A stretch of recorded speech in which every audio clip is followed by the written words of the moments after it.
Please welcome Ben Wallace.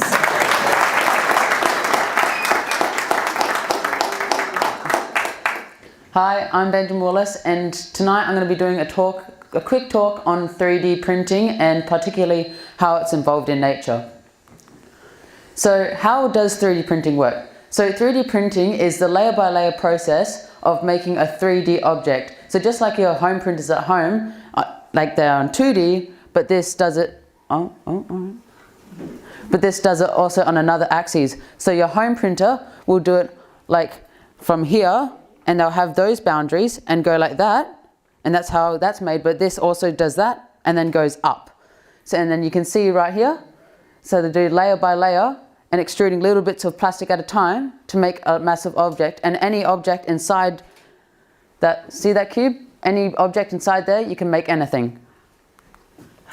So this is another slide on more. So this one, it's a little bit more complicated because it has curves and stuff that you really can't normally do in normal manufacturing, and you can't make stuff like this like with wood or normal manufacturing processes. So you can see these little bits, you can't do those. So these are the filaments. So this is what actually goes into the printer and it actually puts out when it's making it. So on the top left you have some carbon fiber filament, which is what they use in race cars, so it's really strong. In the top middle there's color changing, so if it, depending on the temperature, it'll show a different color. Then here is some glow in the dark, which is, it's all right, but it's also a good party trick. Bottom left is really shiny and really pretty. And middle, it changes color when it's printing, and it doesn't, unlike that one, it doesn't keep on changing, it just stays that. And then this one is a transparent one, and they vary in the transparency, but this one's a pretty good one, so you can, it's a lot better than normal ones. And these are the printers, so there's many more than this, but this is just a very few. And you can see all the different styles, how there's like square ones, round ones, and each different ones will have their different properties. Like some will be able to put out 2 different types of filament at a time, but these ones are just the normal ones. And they used to be not commercially available and only available to small scale to large scale businesses, costing upwards of $5,000, $10,000 and unaffordable for anyone. But now they've come down to as cheap as $100 in Australia, which is great. So anyone can buy one and they can print. And then this is how you'd go about making something. So here is Tinkercad, which is it's a basic software and it's great for any starters.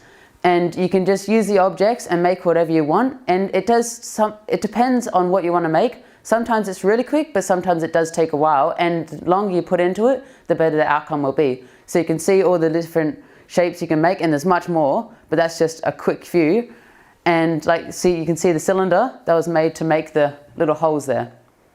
And then once you've made whatever you want, you put it into a program like this. So this is called Cura, and you put it in there, and you can change all the settings. And what it does is it takes a 3D object and puts it into little layers that the printer can make.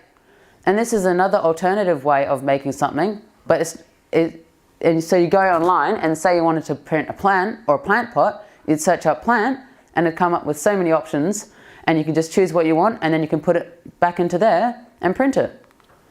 And this is the applications in nature. So you can see here there's a really nice plant pot, and you can make the plant pot specifically for the plant species, and some succulents and native species can't survive in normal pots. So pots like these and these are great for them. So this one right here, you put water in this section and then it automatically waters it. And these are some more applications. So on the top left you can see a bug catcher, but it's specifically for the non-native insects to keep down on all the pests and stuff that isn't supposed to be there. And then there you've got a nice bird box with the circle that the bird goes in the bee. And then here's some more. So this for the air plant, which don't need soil or occasional water, and it gives it more aeration because it has nothing there. And that's one of the things that printers do really well, is hollow stuff that you just can't do normally. And here is a 3D printed home. So it's just like the smaller 3D printers, except it uses a mix of mud, clay and straw to make a sustainable home just out of the basic materials, and in the end you get a product like this without having to use concrete, plastic, all that stuff. And it's a much more efficient and environmentally friendly way to make a home. And these are the sources. Thank you, Ben.